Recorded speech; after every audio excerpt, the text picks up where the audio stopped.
ಮಕುಟದ ನವಮಣಿಯೇ ಗಂಧದ ಚಂದದ ಹೊನ್ನಿನ ಗಣಿ ರಾಘವ ಮಧುಸೂದನರವತರಿಸಿದ ಭಾರತ ಜನನಿಯ ತನುಜಾತೆ ಜಯ ಹೇ ಕರ್ನಾಟಕ ಮಾತೆ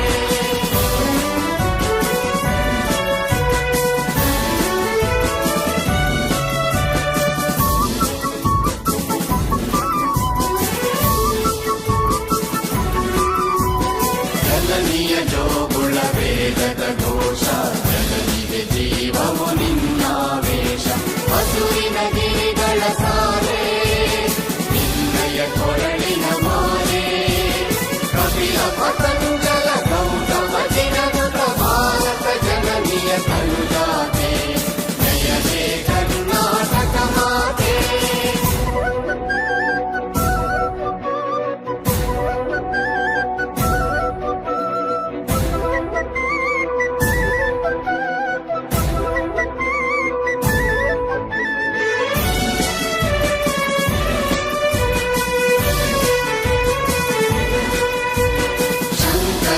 ಮನುಜ ವಿದ್ಯಾರಣ್ಯ ಬಸವೇಶ್ವರ ಮಧ್ವರ ದಿವ್ಯಾರಣ್ಯ ಬ್ರಹ್ಮ ಷಡಕ್ಷರಿ ಪುಣ್ಯ ಕಂಬಲ ಕುವಿಪತಿ ಜನ್ನ ಕುಮಾರ ವ್ಯಾಸರ ಮಂಗಳ ಧಾಮ ಕವಿಗೋಗಿಲೆಗಳ ಪುಣ್ಯ ರಾಮ ನಾನಕ ರಾಮಾನಂದ ಕಬೀರರ ಭಾರತ ಜನನಿಯ ತನುಜಾತೆ ಜಯ ಹೇ ಕರ್ನಾಟಕ ಮಾತೆ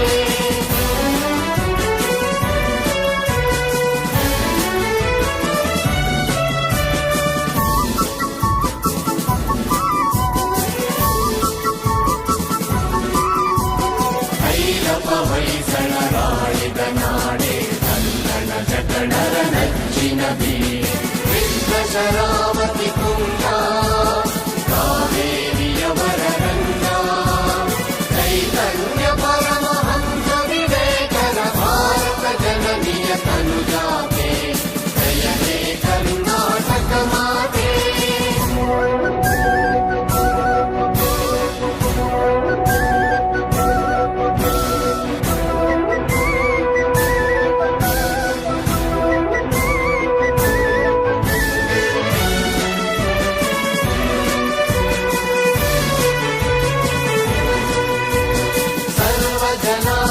ಶಾಂತಿಯ ತೋಟ ರಸಿಕರ ಕಂಗಳ ಸೆಳೆಯುವ ನೋಟ ಹಿಂದೂ ಕ್ರೈಸ್ತ ಮುಸಲ್ಮಾನ ಪಾರಸಿಕ ಜೈನ ರುದ್ರಾನ ಜನ ಜನ ಹೋಲುವ ದೊರೆಗಳ ಧಾಮ ನಾಯಕ ವೈಣಿಕರ ರಾಮ ಕನ್ನಡ ನುಡಿ ಕುಣಿದಾಡುವ ಗೇಹ ಕನ್ನಡ ತಾಯಿಯ ಮಕ್ಕಳ ದೇಹ ಜೈ ಭಾರತ ಜನನಿಯ ತನುಜಾತೆ ಜಯ ಹೇ ಕರ್ನಾಟಕ ಮಾತೆ ಜಯ ಸುಂದರ ನದಿ ವನಗಳ ನಾಡೆ ಜಯ ಹೇ ರಸ ಋಷಿಗಳ ಬೀಡೆ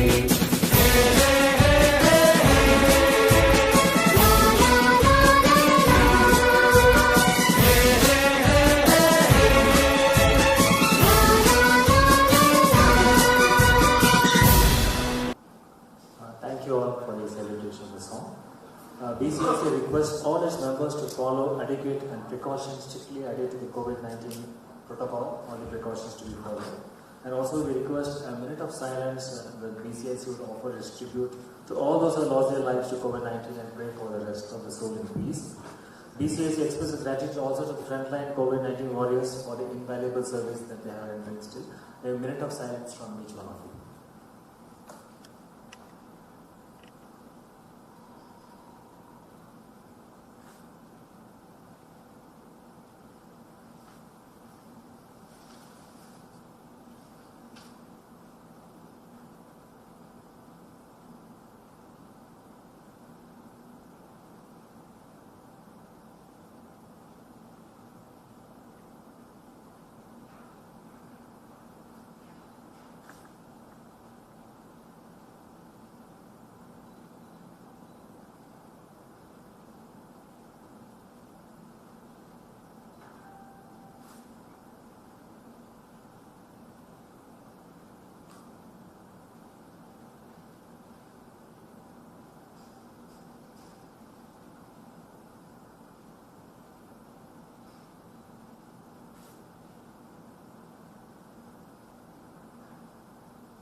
Thank you all for your kind cooperation.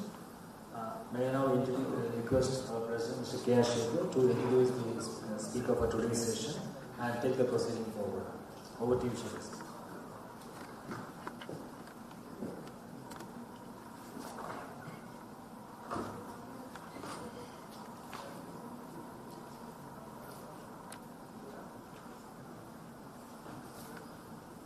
May I request Yago to come over and hand over the bouquet to Mr. Harish Bijoor, please.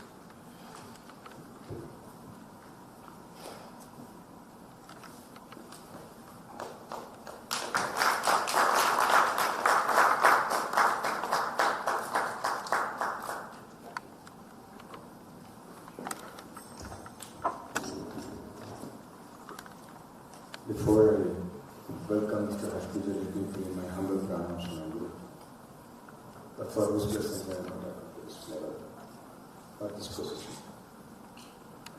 Thanks, Harish Bijoor, for accepting the invite and being here. We are contemplating, me and Ravi are contemplating whom we should invite for the first MC meeting under our team.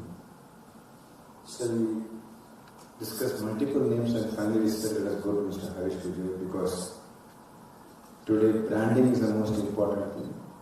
And what Ravindran said, Shekhar, we should also know about branding being the Chamber of Commerce. So why not we invite Mr. Harish Bijoor? And then I called him and I know he's busy schedule, but despite him being busy, he said, Shekhar, I would like to come at 6:30 and I need to leave at 7:15 or 7:30. I said, no problem, sir, done. And he just finished one meeting at Leela, coming here, finishing it, and then going for the next lecture there. And one more place. So, and I know, I heard him, I worked with him, I engaged with him, I have quite a lot of experience, but a very different perspective. And that's something that's doing me. So I request him which topic you would like to speak. He said, marketing post-COVID era. Very, very apt topic because I've been having a belief that COVID releases more machines than Microsoft. So at this point of time, the amount of COVID that we are going through, the wave to second wave, third wave, fourth wave, how many more waves will have, I do not know. So in the tough situations, running a business becomes a challenge. And running the business profitably is becoming another challenge. And therefore, for all the businesses, what we need is a marketing, whether it is manufacturing, retail, service, everywhere needs a marketing, and therefore today people, leaders can learn or unlearn the area marketing lines and get a new marketing, learn new marketing thoughts from Mr. Harish Bijoor in the post-COVID era. And Mr. Harish, today we have both as a hybrid model, some of them are physical and we are also doing to the YouTube and Facebook link. And we wanted to do a physical meeting because again, sorry for repeating, someone repeating, it's only because my dear friend and my immediate pastor, we could not have even one physical meeting in this period because of the COVID situation. So since it got relaxed, we wanted to have one physical meeting start with me for sake of honoring my dear friend Pastor Ram. And that's the reason we preferred a physical meeting. And it is a customary that after every management council meeting, we will invite a leading dignitary like you to address our management council members and others. So I am happy and fortunate that the first management council meeting under the new leadership is beginning with your lecture on marketing, which is very relevant for us, for me and Ravindran. I do not know about English, but me and Ravindran are very poor in marketing. We are very good thinkers in finance and accountants. We just know that 1 plus 2 is equal to 3, and how we can get 3. But we do not know, very poor in marketing. So probably it's a good opportunity also for us to learn from you, from a chamber perspective as to how we can do the marketing also. That's one thing. Thank you, Harish. I don't want to be between you and my learned audience. All yours, Harish.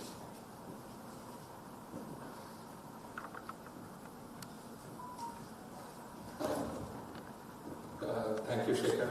And firstly, heartiest congratulations to you on assuming the office as President.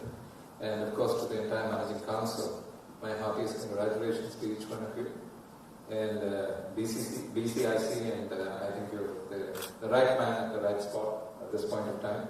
and hopefully the right organization at the right spot as Bengaluru embarks on a journey which is going to be reasonably exciting post-COVID. Firstly, I must apologize to you and say that I'm going to be wearing a mask right through the session.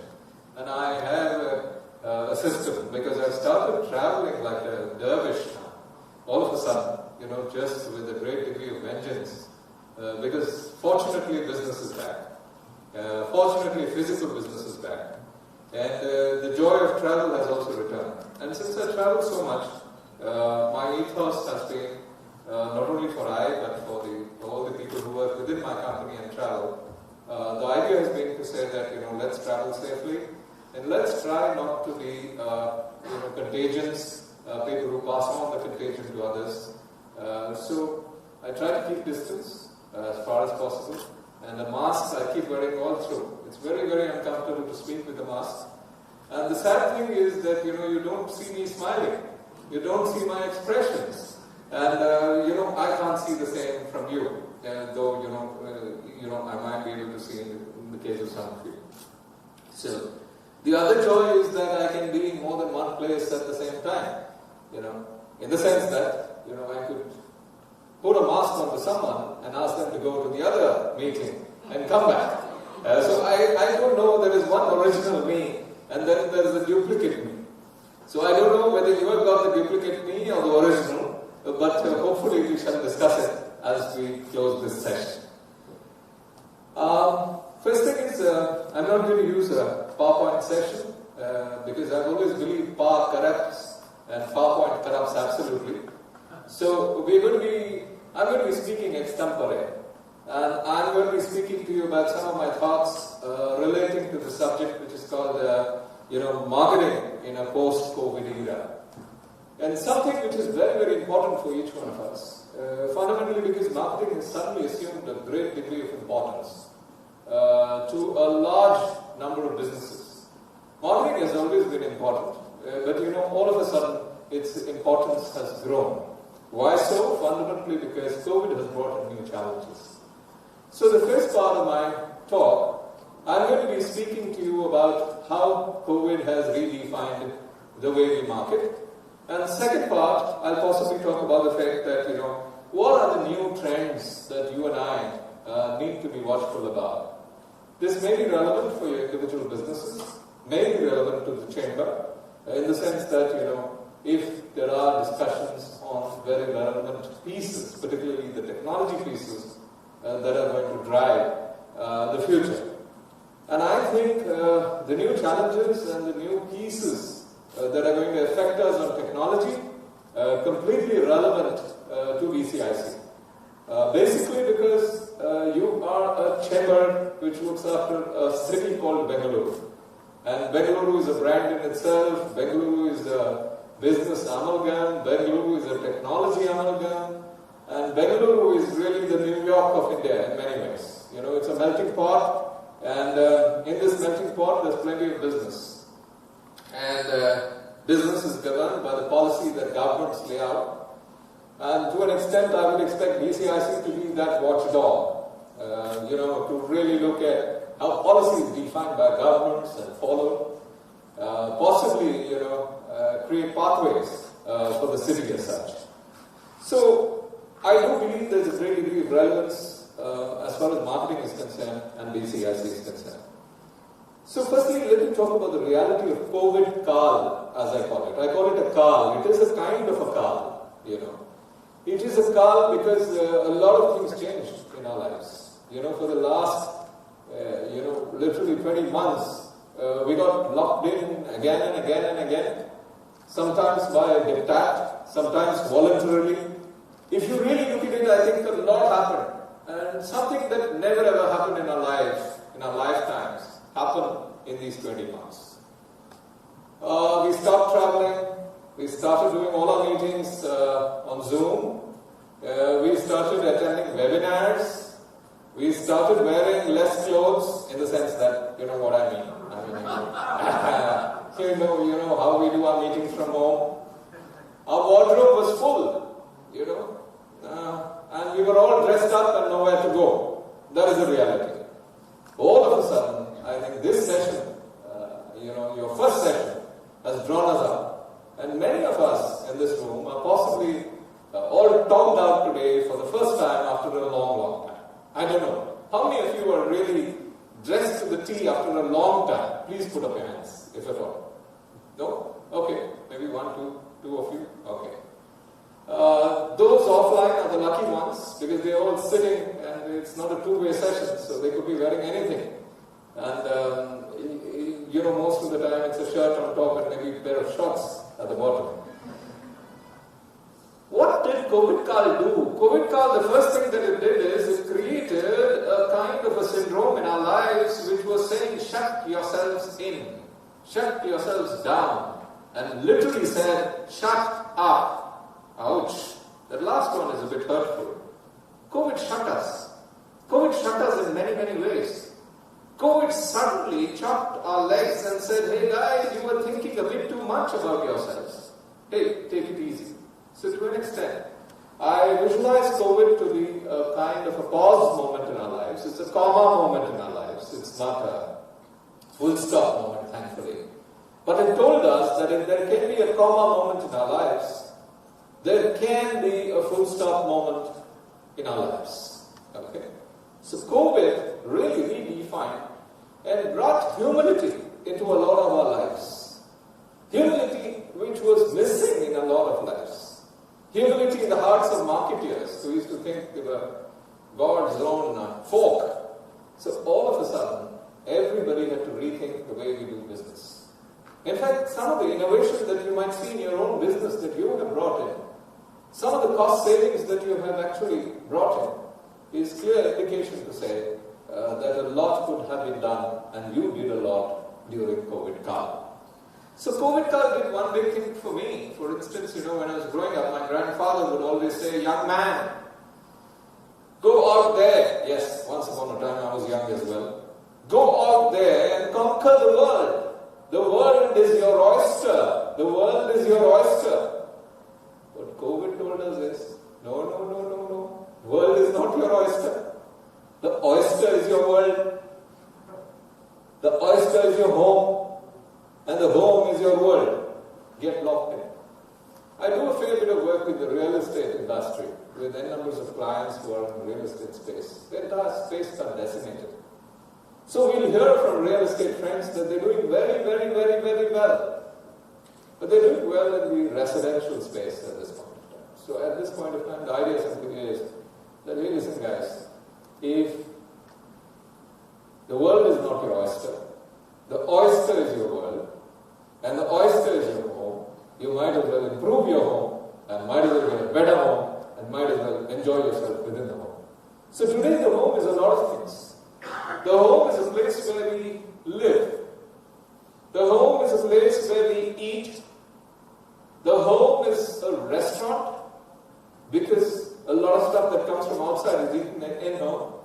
The home is a theatre, because the amount of binging that we've been doing during binge watching, in terms of OTT, Netflix, Money Heist 5 is on today, if you really look at it. I think each of these binges that we've got has all resulted. So the home is many things. It's an entertainment spot, it's a gym, it's a workout space, it's a living space, it's a fighting space, it is a cruel space as well. This is what COVID did to us. Now, when the home becomes your oyster, how does marketing get impacted? Marketing gets impacted fundamentally because marketing, instead of being an extrinsic science, becomes a very intrinsic, within the home kind of a science. Every business has had to redefine the way it does business. Basically, every business has said that I am only external oriented. Now every business has to say that I have to be within the home, internal oriented. So everything kicks off in a big way.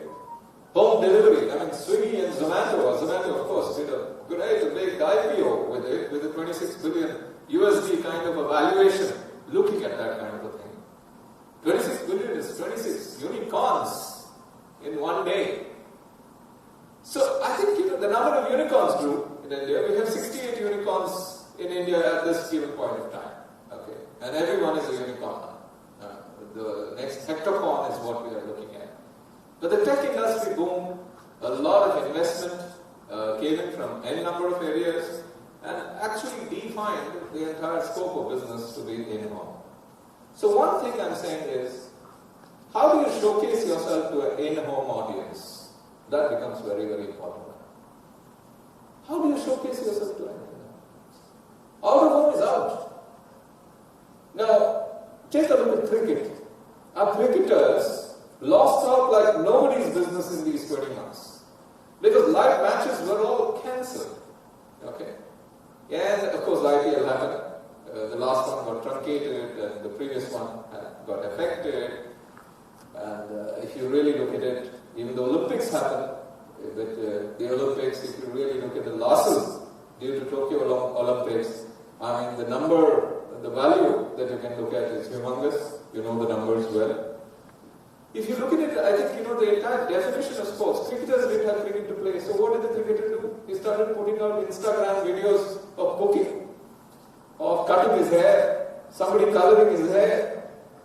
Film actors didn't have jobs. The big screen became the small screen, and the small screen became the big screen. Big screen, the Amitabh Bachchans, the Shah Rukh Khans, the Salman Khans, redefined. Who's the big star? Pankaj Tripathi, Mirzapur, and everything else. The smallest star of the small screen became the big star. Today I look for brand endorsers. And guess what? In the last 4.5 months, I have not signed on even a single big film star as a brand ambassador. Absolutely not.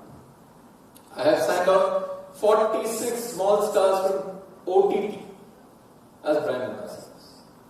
Which simply means to say that everything is done totally. The film actors are all saying that, we are still doing well, we are doing exceedingly well. But they aren't. It is the small that is overtaking the big. So in many ways, everything is done totally. Another thing COVID call marketing does is digitalism. Digitalism is the new religion in our lives. Every 100 years you have a new religion. We have had capitalism, we have had fascism, we have had communism, we have digitalism now. What is digitalism? I mean, everything is digital. BCIC has to be digital today. Because if you do this session 1 and there is an audience which is sitting at home, that's receiving it in the digital format. And you have to do it maybe because you need to be hybrid. You need to be cust. Everybody needs to be that. Everybody. All restaurants today are literally 92% digital in Bengaluru. In Gurgaon, restaurants are 97.4% digital today. By today I mean end of last month. What does that mean? Which means to say they have no physical stuff happening within the restaurants.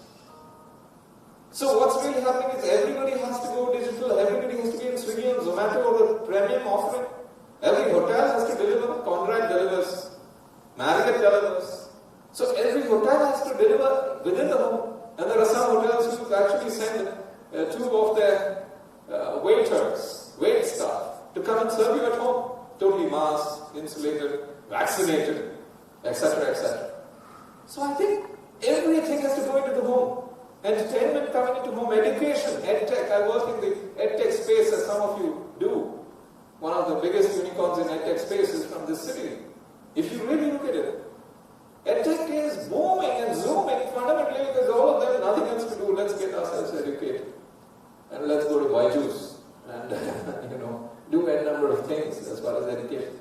Physical education is dead. Ouch! Physical campuses are ghost campuses today. That's the reality. Maintaining the campus and maintaining gardens on the campus itself is becoming difficult today. All of a sudden. What has COVID done, man? COVID has taken everything indoors.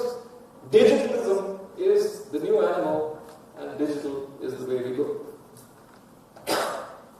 Essentially, I would like to say, what COVID has done is, what Osama bin Laden did to the security services and products industry after 9/11. In the sense that the entire security services and products business grew after 9/11 only. It grew by 26x in 1 year time after 26/11. worldwide.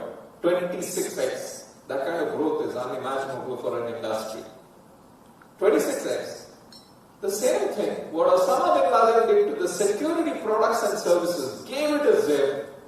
COVID bin Laden actually gives a kick to digital businesses in a big way. Which means to say, you have to be digital, guys. BCIC has to be digital. Every brand has to be digital. Each one of you as an individual has to be digital. Because all of a sudden we have learned getting onto Zoom calls, getting onto Microsoft Teams and doing calls, getting onto n numbers of platforms and doing calls. So I think digitalism is the new religion in our lives, and every business needs to have a digital avatar. In the sense, it's a yin and a yang. The physical is the yin and the digital is the yang. And these relationships need to grow. And that's yet another thing that's happened during COVID. The importance of community. That's a big one. All of a sudden, and I think BCIC itself is a community. And how deeply can you get involved in this community? How much more can you do beyond, the function rooms and beyond the meeting rooms where possibly you meet, is going to be asked as a question to BCIC. What is your extension activity? How much do you reach out into the community? What all do you do? You've done very good work. And people are going to ask you, how much more can you do? What else do you do? How do you touch people's lives? Why community?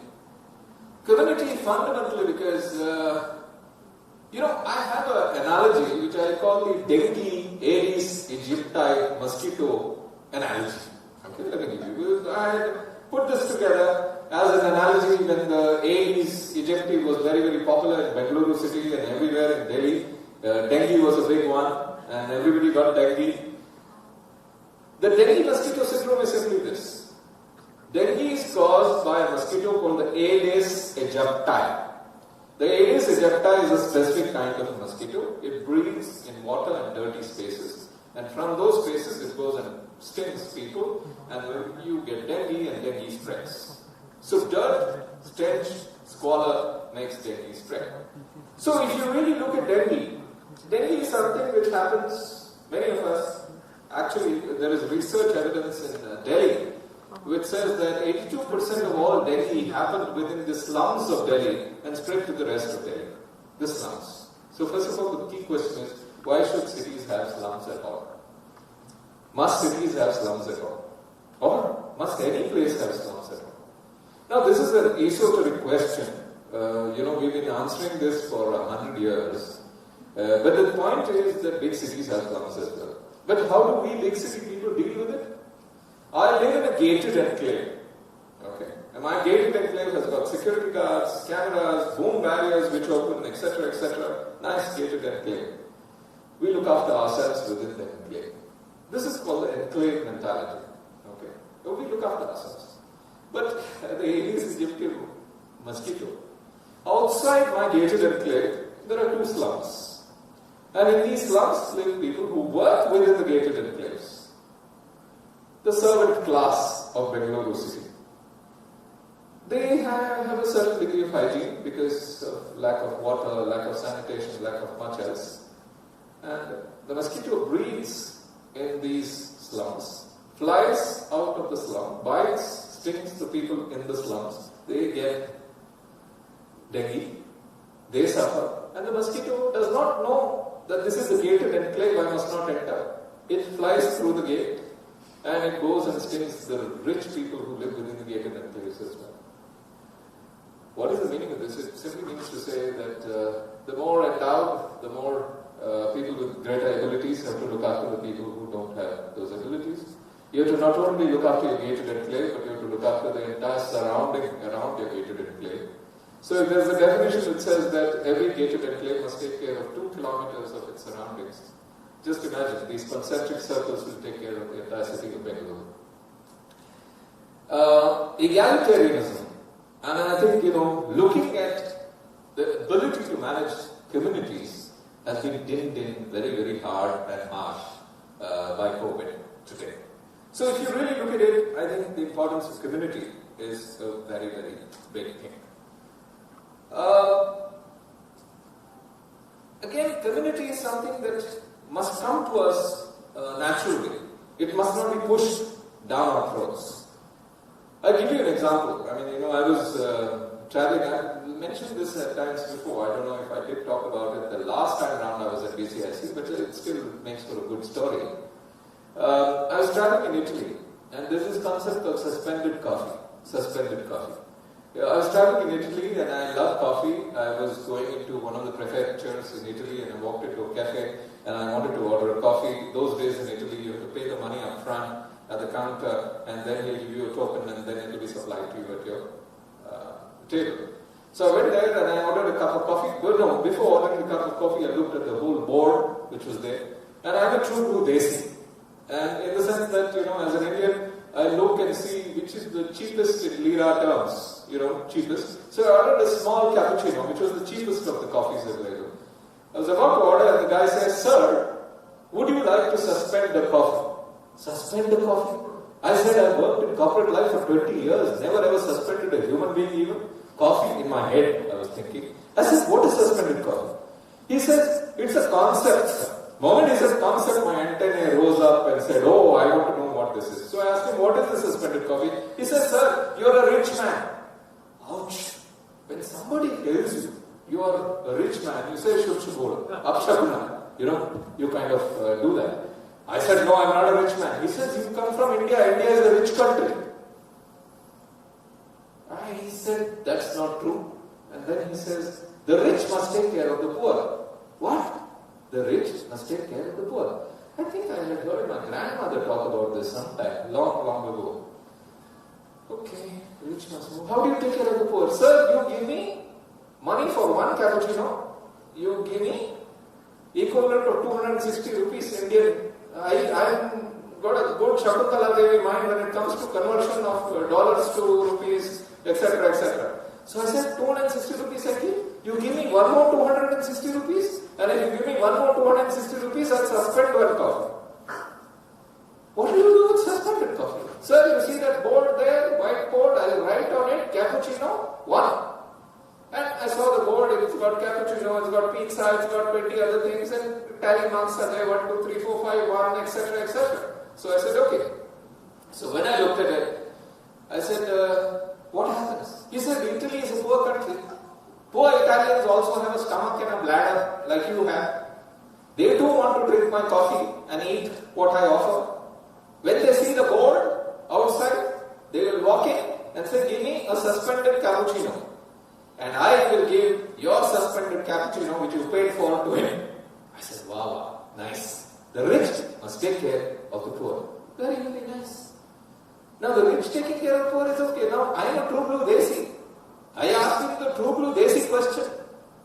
How does he know that I gave it to him?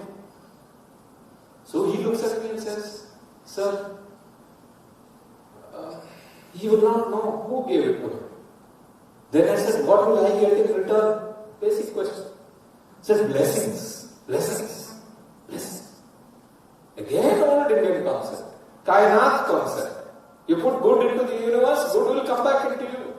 Either it will come to you or to your children or your grandchildren, etc., etc. So if you really look at it, this is what happened. And I said, okay, finally I went and suspended a coffee for him and just left it there so that, somebody gets it. The rich must take care of the poor. This is 16 years ago. In Italy, they have a massive suspended movement, which really goes all over.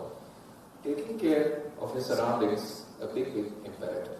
And I'm not sure how BCIC can actually look at it, but believe it or not, the kind of blessings, the kind of positive strokes that BCIC can actually earn is humongous when you do things which touch the community.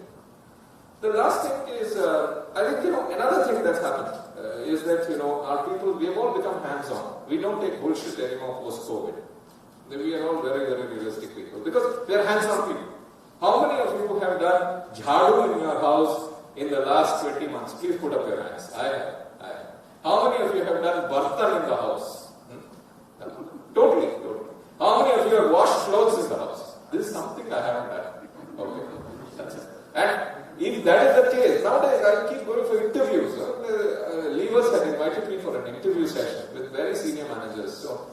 I was trying to see how practical they are, and I was just 2 days ago, and I asked him, have you washed vessels in your house, young man? A young man means he was about 35. So I said, yeah. He said, yes, sir. I've been washing. Tell me, which is the toughest vessel to wash? That tells the answer. You think, no? What's the answer? Milk. 100%. Sir, hands-on people you are. You're hands-on. Milk. And that job is normally my job at home. The Bartha. Okay. Now, which means it's made us all very, very hands-on. And this hands-on is a new relationship. Ladies and gentlemen, in the last 3 minutes, I'd like to say that small is beautiful once again. Small is beautiful once again. People are going back to the small retailer, the small kirana who stood by it. People don't want to walk into the plush new supermarkets which are air-conditioned, where there's not a single human being who knows you. People want to go back to the relationship status of 1:1, where you can greet your kirana fellow. Because please note, all of us have been socially distanced. And social distancing is creating a fair bit of trouble in our lives. Mental health is a big, big issue. I'm very passionate about this space of mental health. It's a big issue.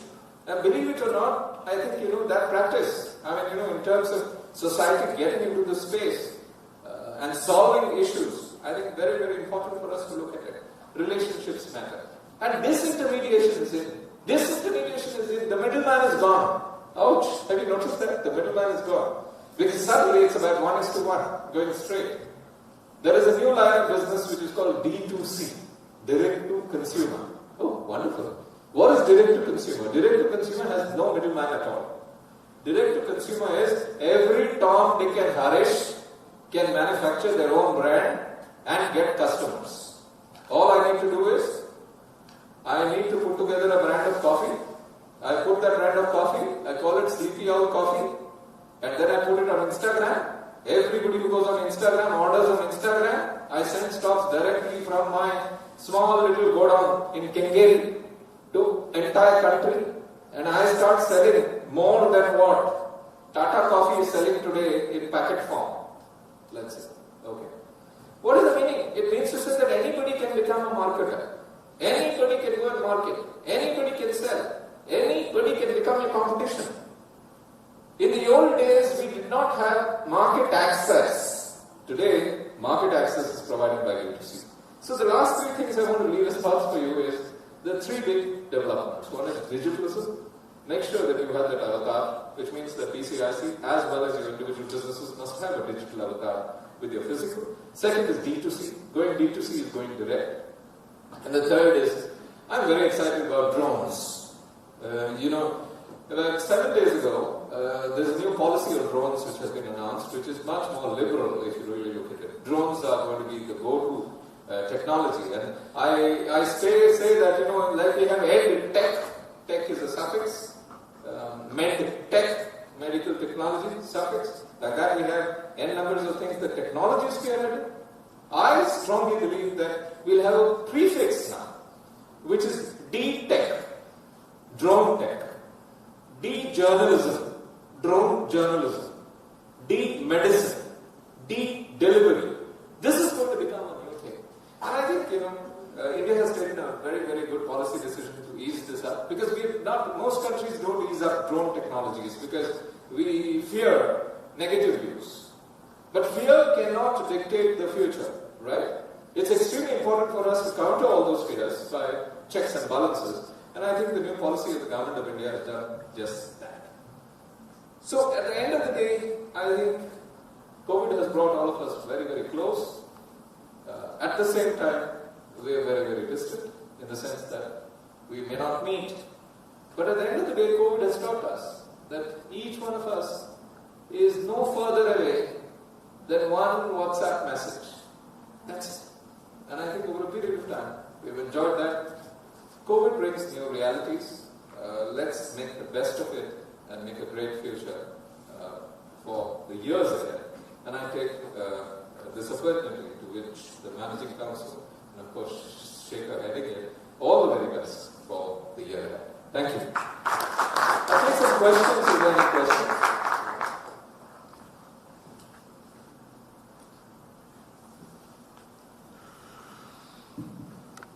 Thanks, Harish. Mr. David has got a question. It's just an observation. Harish was very kind to be the very first speaker at our leadership forum launched 2 years ago. And if you remember, the topic was, communication in a 24/7 world. We were facing, what are the issues faced by companies and negative, this thing where they, as you said, the digital avatar. Today anybody can go on either Twitter or Instagram or Facebook and basically say, I had a great experience or I had a terrible experience. And it all has this thing. And I'm so glad that, in fact, the leadership forum at that time also was anchored by Shekhar. And I'm so glad that you are the first speaker where he has taken over as president. Thank you so much for supporting the children. Thank you. Devesh, thank you for that. I don't know who put that subject together, but that was a very, very, great. Then 3 cheers to you on that. It was a subject which was totally relevant for the months that opened up after that. Particularly we spoke about the digital opening up. And I think today I'm even more convinced through practical experience that digital is what has done it. So I think that's great. That was the first session, and this is the first session of the year. I just missed the last year. Thank you. Hey, we'll have you back for one. Wonderful. So, message to Ravi, next year in your term, the first session should be Mr. Ravi. And Hindu also. Yeah, Hindu also. We will compensate for the last year. I think this is a different question. Now, LinkedIn, is it branding or an advertisement? Where am I coming is,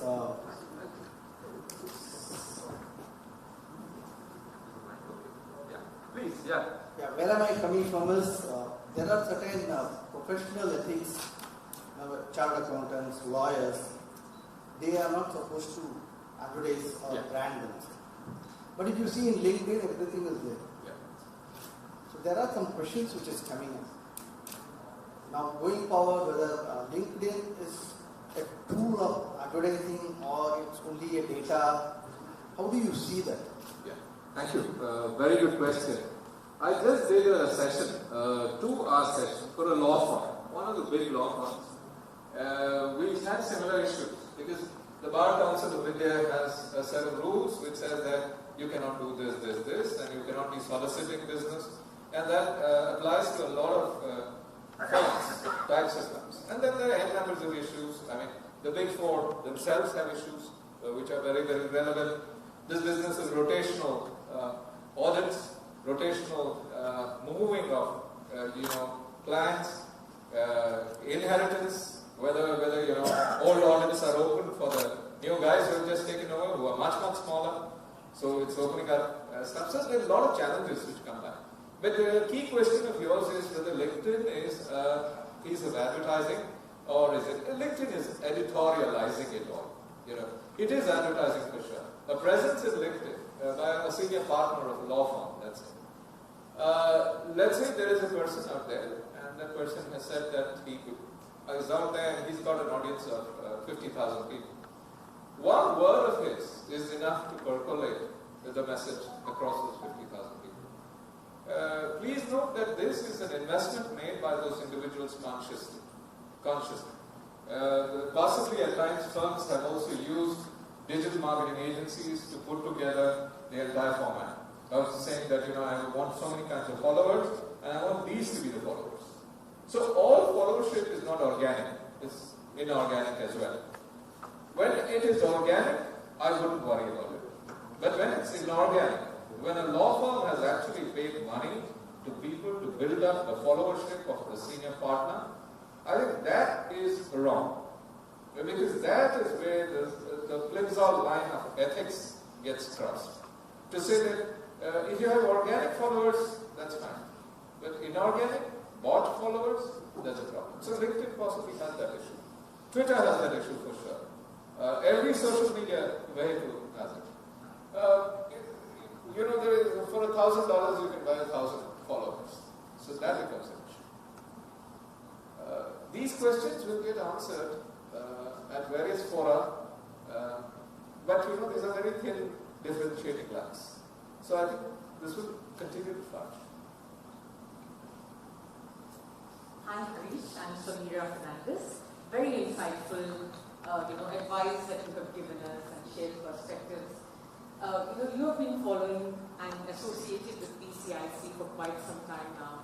Would you be able to guide us as to what are the top 2 or 3 priorities that we need to focus on when it comes to marketing, branding, and communications at the same time?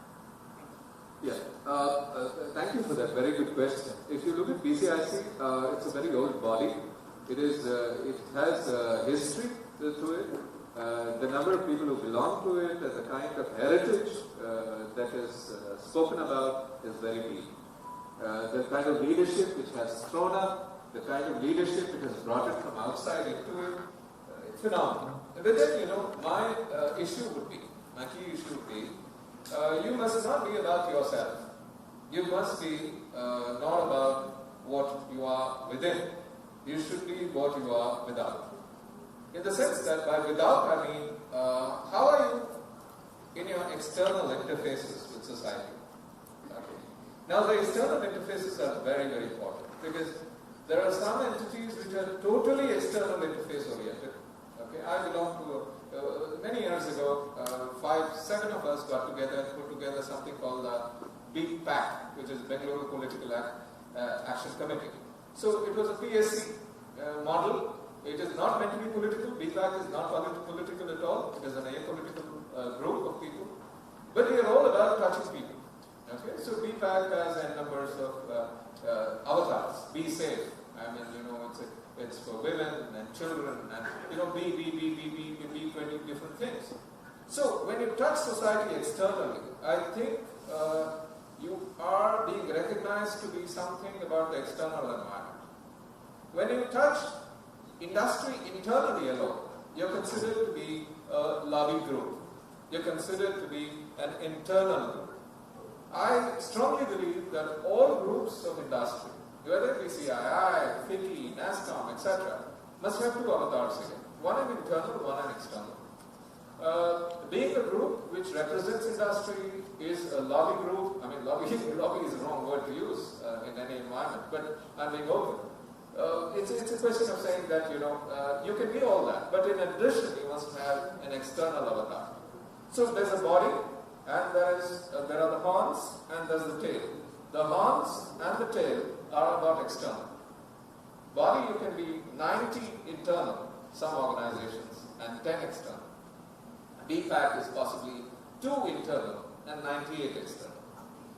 Bengaluru has the need for different kinds of organizations. We need a business organization, and we need a political organization which exists with n numbers of parties, etc. We need a social organization, again we have n numbers of them. We need religious organizations which are there because this is the ecosystem, the political, economic, social and religious. So BCIC fulfills one part of it, but I would say you must increase your external interfaces, particularly post-COVID. Thank you.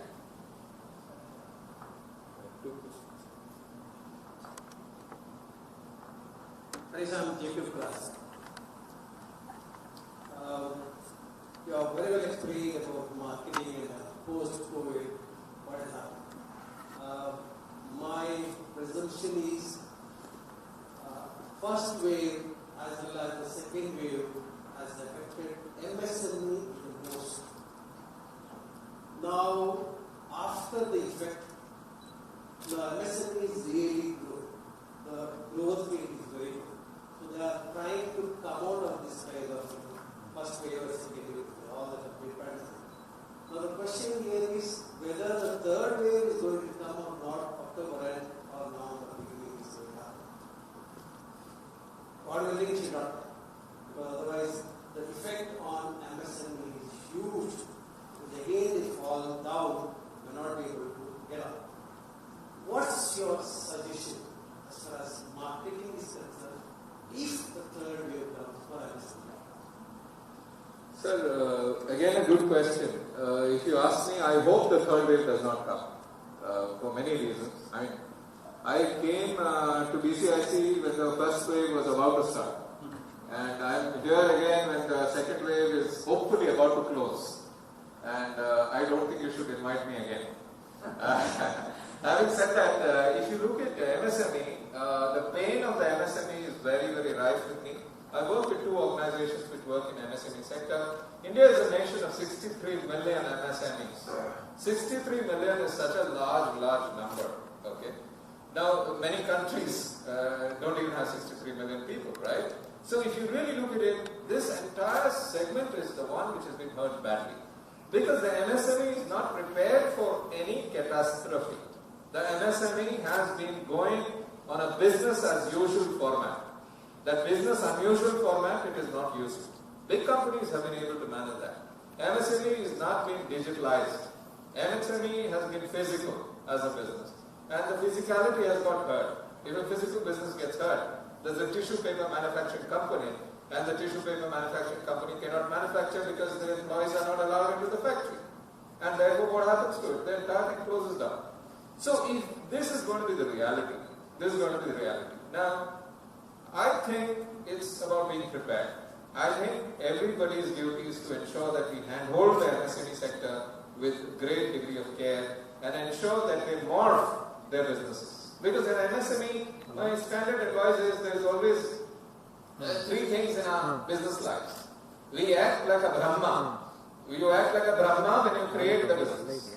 We act like a Vishnu when you nurture the business and keep it an ongoing firm. A lot of people will keep things as an ongoing firm even if they have no turnover or very little turnover for various reasons. That is the Brahma, the Vishnu role done. I think there is a very important need for the Maheshwara role to fall into place. The destroy the business to recreate it on the ashes of the old business to be a much more beneficial business. Let me tell you one thing. There's a cruel story. Bengaluru's restaurants, state restaurants, I'll put them in the MSME category, if not very micro and small and medium companies. The total number of restaurants that closed down in Bengaluru in the last 2 years, we have a total of 8,432 restaurants which have closed down. Now, out of 8,432 restaurants which have closed down, how many are going to reopen? 240 have reopened already. About 1,000 are likely to reopen. But the balance of that 8,432 minus that 1,000 will never open. What has happened to them? In many ways, Maheshwara has struck. What has happened is the business has got decimated and destroyed because it was not capable of surviving. Because it did not have legs. It was just an ongoing firm, kept going, but this destroyed it even more.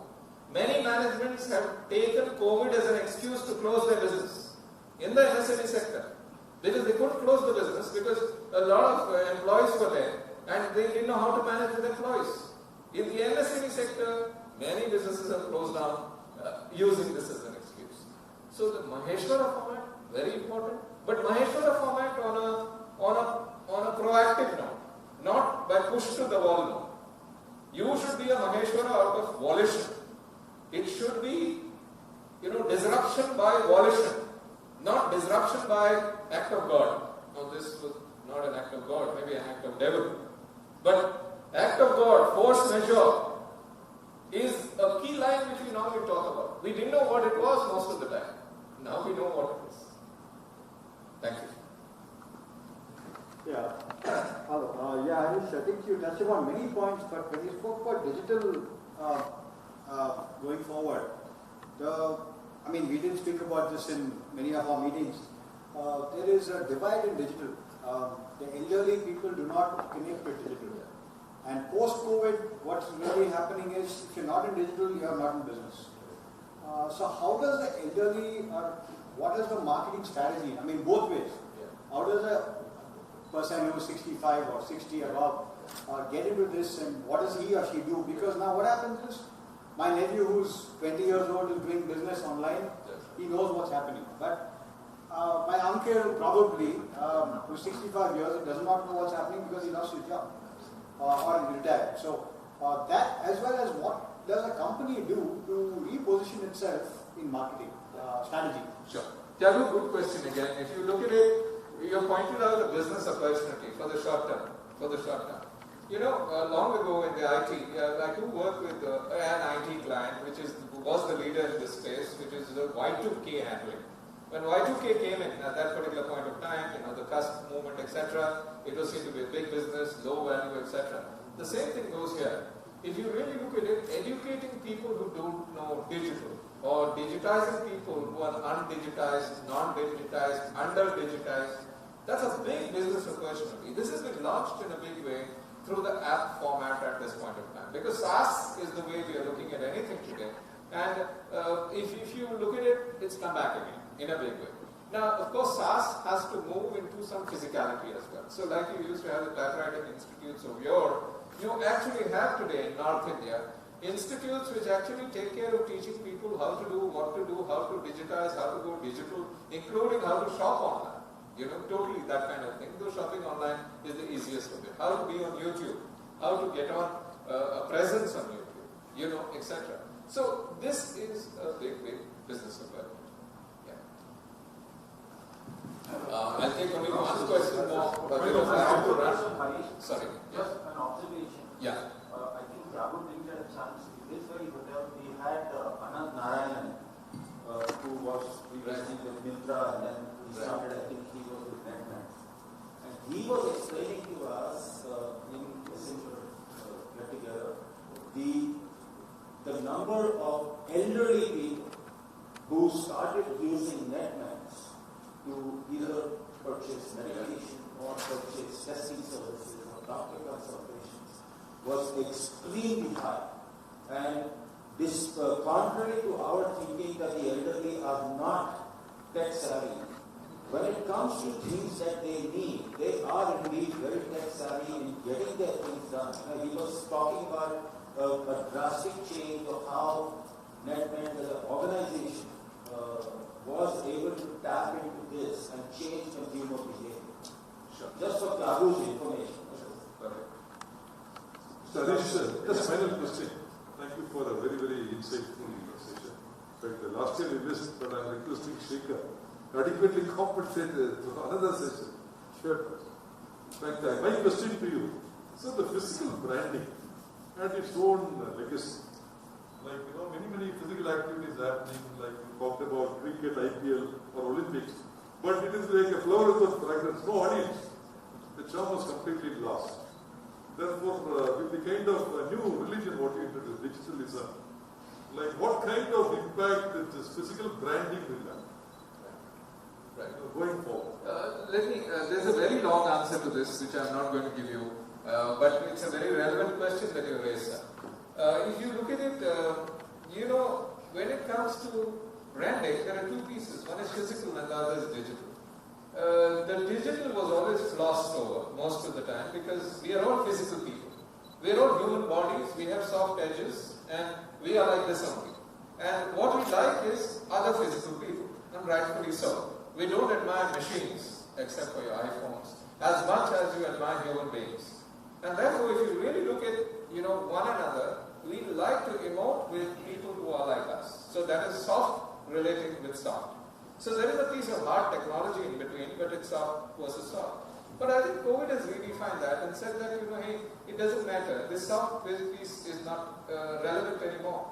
Because if you really look at it, I've got a physicality. And, you know, we don't know, you and I don't know where our physical body ends and where the digital begins. You know, it's a very difficult thing over a period of time. And give us another 2 months and we have the chips coming in under our skin in India, in Bengaluru, let's say with one of them actually actualizing it with Bangalore as the launch center.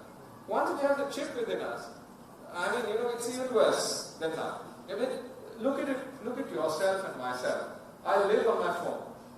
My phone is on 24/7. Unlike in some older years, 20 years ago maybe, I don't know, I used to switch it off in the night because I wouldn't want to get disturbed. And nobody would disturb me.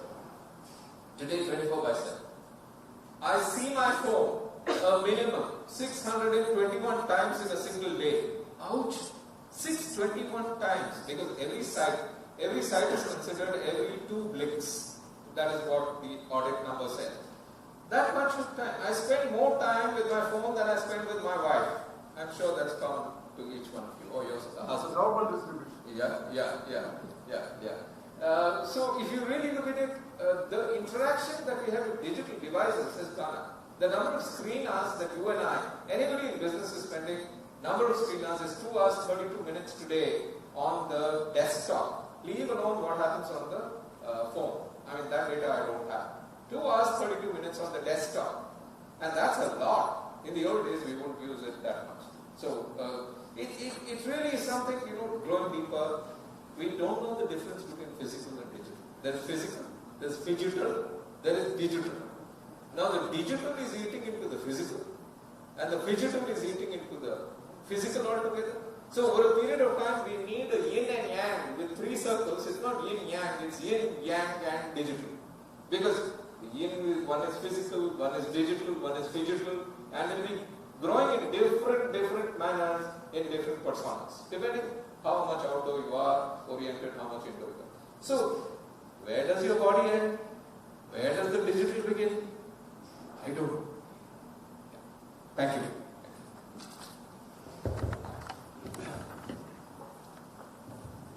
Thank you, Mr. Bijoor.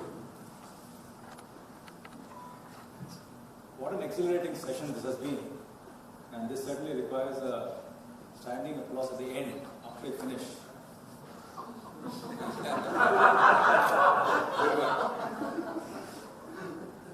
When I was young, possibly 30 years of age or something, we were young management graduates flying by aircraft, Air India those days. And one of my friends, batchmate, came and said that I and Ratan Tata were together. I said, "Are you great?" No, but I know him, he didn't know me. So such is the case, as far as I am concerned with Mr. Bijoor. We were opposite each other in the same building, same block, right? Until about 2002 when he went away. And I knew that he is a marketing wizard, marketing genius, well known, on cover page of Business India and whatever, but he was not to be seen because most of the time he was traveling. But my daughter and his 2 sons, my friends, I really have really missed an opportunity of not having got to learn so many marketing stories and theories and whatever else as a guru that you have been. I wish and hope that I make it up someday. This is the second time that I'm producing a vote of thanks. First time when you were here in BCIC and again today. So I will maintain this continuity, I hope. I wish to agree and disagree on certain points. I have been very studious in making notes as always, and today it's certainly in your case too. BCIC has done some good work during this COVID period. First is, it took care of the poor. In terms of not only on charity, but in terms of ensuring that corporates stand together, I think most of the members stood together, and close to an extent of 1.45 crores of equipments, support to hospitals, setting up step-down hospitals, many other facilities, including Volvo, Toyota, Mr. Shekhar, everyone came together, and many other smaller organizations too. So the poor also took care of the poor, the rich also took care of the poor. So that's how it has been. In terms of agreement, I hope you will give me 1 more minute. We had a very hard we really embarked on an ambitious mission, and then we digitized some of our operations. I would possibly say that we are at about 80% right now. And in the next 6 months to 1 year, much before I come into being, I think BCIC will be much more better digitized. And that is the time I would possibly call you once again and ask you to do an audit possibly. As individuals, yes, certainly we became more digitized. BCIC is, as compared to a CII or a FICCI or national bodies, we call ourselves small. But the smallness and the beautifulness certainly helped us in terms of bringing in some positive surprises to the government itself. So that's one thing on which I again agree. So COVID brought many interesting developments in us. direct to consumers, we are already direct to consumers, especially members. You spoke about drone journalism, drone marketing, and everything else which is to do with the drone. Our president has a very ambitious plan now. He's started sending greeting cards, bouquets to all the members physically, but possibly, who knows, drone could be the next chapter, or maybe it will be done through the nunzos of the world. New realities are coming to be, and I think with these words, I think I must confess that all of you enjoyed as much as myself, and I hope Mr. Harish Bijoor also found a good audience in us. So now is the time to stand up and Thank you.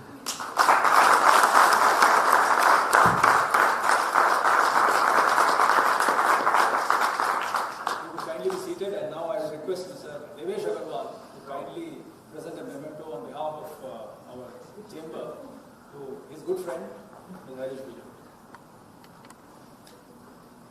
So you started, and if you continue to. It is always an honor, and thank you for allowing me this honor.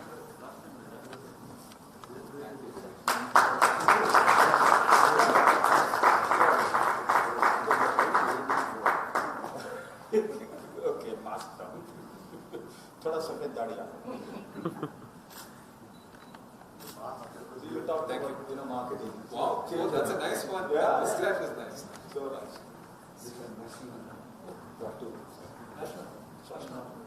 No.